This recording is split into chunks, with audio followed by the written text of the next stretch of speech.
सम्माननीय विचारक मंडली पूज्य गुरुजी वृंद उपस्थित मोर भाई भौणी तथा सहपाठीगण आज मुझा लोककला समृद्धि रे मोर भूमिका विषय किसी कहवाक चाहूँगी। अनन्य कला राज्य उत्कल उत्कर्ष कला सह समृद्ध यार इतिहास भाषा संस्कृति एवं संघर्षर निरा परिचय दे आम राज्य ओडिशा प्रति कोण अनुकोण निरा ललित कलार झलक उत्कृष्ट कलार निदर्शन कोणार्क राजी गुंजरित हुए धर्मपदर बलिदान कथा मंदिर शिला क्षेत्र झलसी उठे 1200 बड़ी 12 वर्ष तपस्या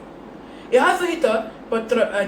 चित्रकला पट्टचित्र हस्तकला हस्तशिल्प ठारू आरंभ करे नृत्य संगीत द्वारा वृद्धिमंद आम उत्कलीय कला संस्कृति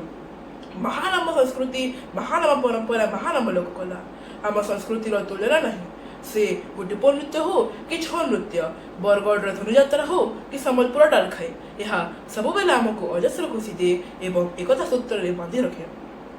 अतीत पाला दासकाठिया घुमरा बाघ नाच कंडेई नाच आदि राज्य बाहर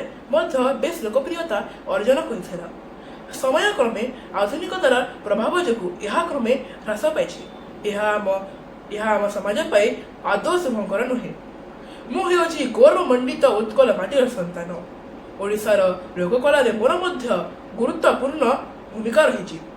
जो आधुनिकतार प्रभाव जो आम लोककलार मान ह्रास पाई से लोककला को से आधुनिकता को अस्त्र भाव व्यवहार कर आम राज्यर लोककलार प्रचार प्रसार निश्चय करी कारण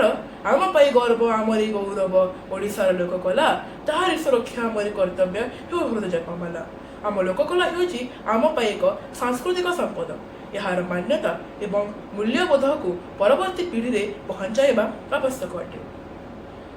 जदि आम पाठ्यक्रम में ओडिशार कला संस्कृतिर विषय को बेस अंतर्भुक्त ताहेले युवा समाज मन मध्य सचेतनता सृष्टि हो पारिबो। आज युवपीढ़ी रे यूट्यूब सोशल मीडिया एवं इंटरनेट आम लोककलार प्रचार प्रसार पाई उत्तम माध्यम अटे।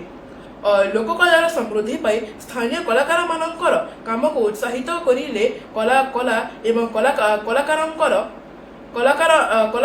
प्रचार एवं प्रसार हेबो। परिशेष में एति कहवाक चाहूँगी जदि आम आम लोककला प्रति आग्रह करवा ताहेले यह विश्व मंच स्वतंत्र स्थान लाभ कर। मोर वक्तव्य को शेष कर धन्यवाद।